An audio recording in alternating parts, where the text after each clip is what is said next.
there is a common complaint amongst pre-sales professionals that, quote unquote, we do all the work and sales makes all the money, unquote.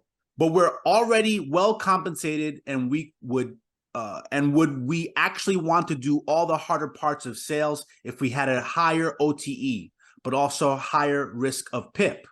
Second, a bit more specific, but still something that's been percolating.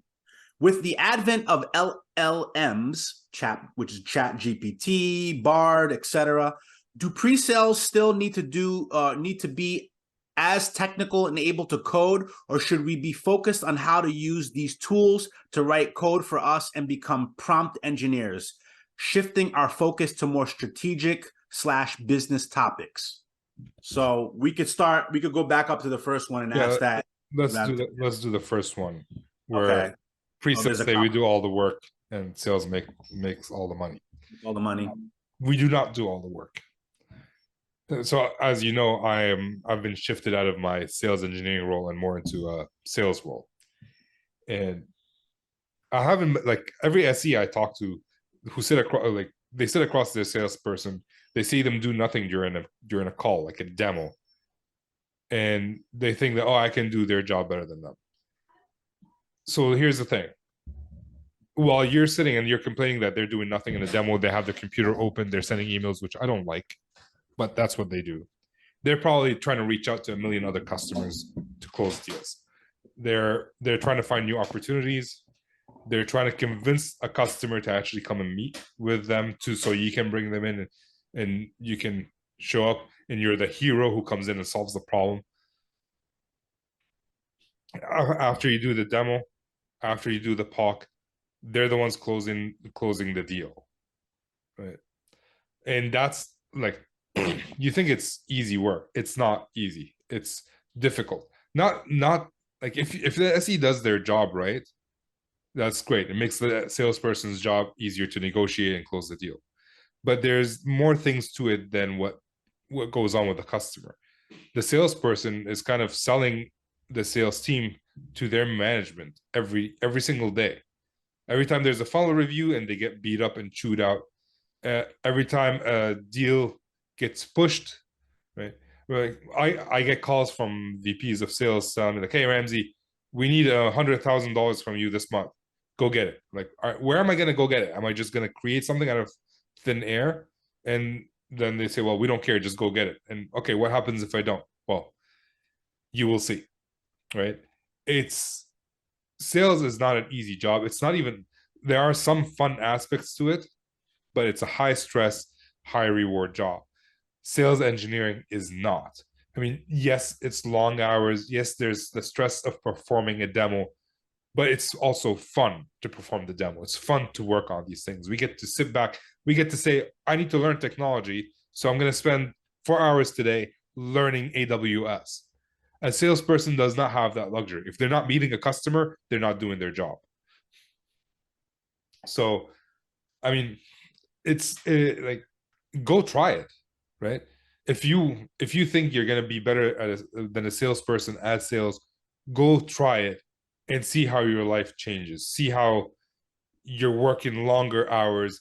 It might not be like, hey, I'm preparing a demo, but it might be like, oh, it's Friday night and my manager just told me that he needs to send a report to his manager by Monday. So now it's Friday night and I'm working on this freaking report. I mean, we get RFPs on Friday afternoon too. Like, it's the same, but there's a lot more to sales than just what the SE sees.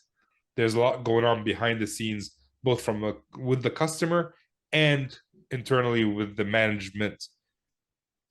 And if the SE doesn't hit their quota, it's the salesperson's job.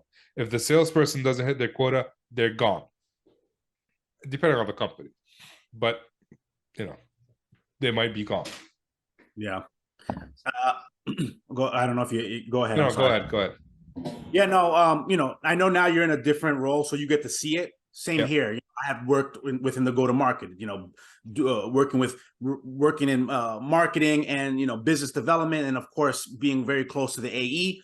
So seeing their day-to-day, the tactical day-to-day thing that goes on. I mean, they're not just sitting back picking their nose. They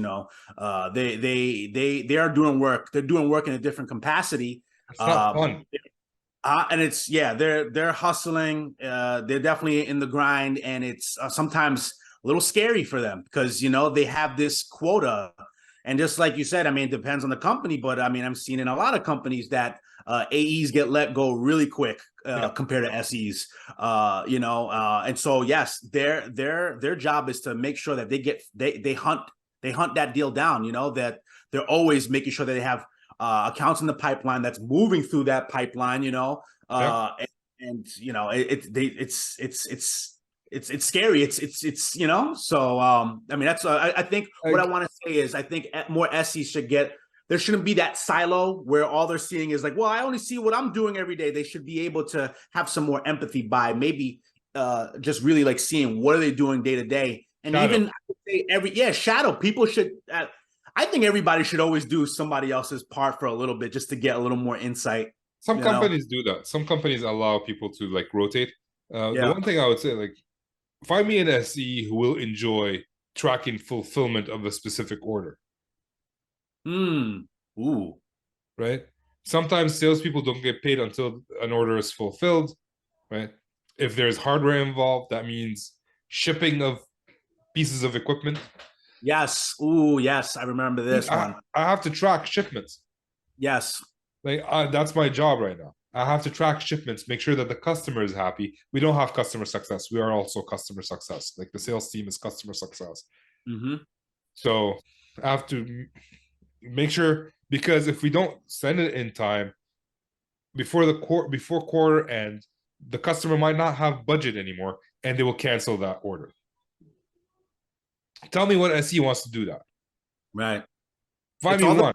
I'm in sales. I didn't choose this role, but I'm in sales, and I hate every second of like, I, what's the FedEx? You want me to get the FedEx? That's my job. Finding FedEx numbers now. Anyways, yeah. that's Wow. that I can go on to for half hour. Yeah, I hear you. No, but like this is the behind the scenes stuff that SEs don't necessarily see. Yeah, There's that stuff in the middle until finally, wow, the customer now has received the product. They're perhaps happy, they're happy using it. They're well adopted into it and integrated into it. But yeah. I mean, they don't know that part that's going on between there, to get that fulfillment. Yeah, there's a time where there's some customers who ordered with specificity on like, these are the specs that we want on this product. They get it shipped, delivered and everything like that, put it in their data center and go, we're missing this one piece right here. And this is the most important piece. And Well, everybody's like, oh, it's I, internal. It's like, oh I no. was talking to another. I was talking to another salesperson, and they're working with a customer. They're trying to replace a legacy product, Uh-huh.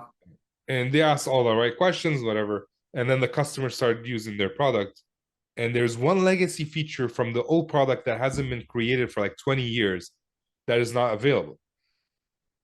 And now it's the salespeople, the sales team's fault, how they didn't warn them about it. Like, but we didn't even know you needed that. That's not a question we even think to ask. And now the salesperson has to scramble, make sure that the customer is okay, scramble and trying to find a way to actually provide the solution to the customer, or lose the entire deal. If they lose that $1 million deal, that's like 20% of their quota. The SE is still safe. They're getting paid 80% of their salary, anyways.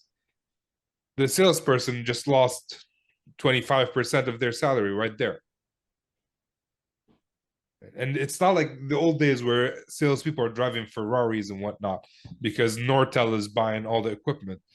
It's no, like, salespeople, sure, they get paid good enough money, but everything's also more expensive. So it like, I rarely, like, yeah, maybe some salesperson has been doing it for 30 years. They have a Mustang, but salespeople have been doing it for 5, 10 years.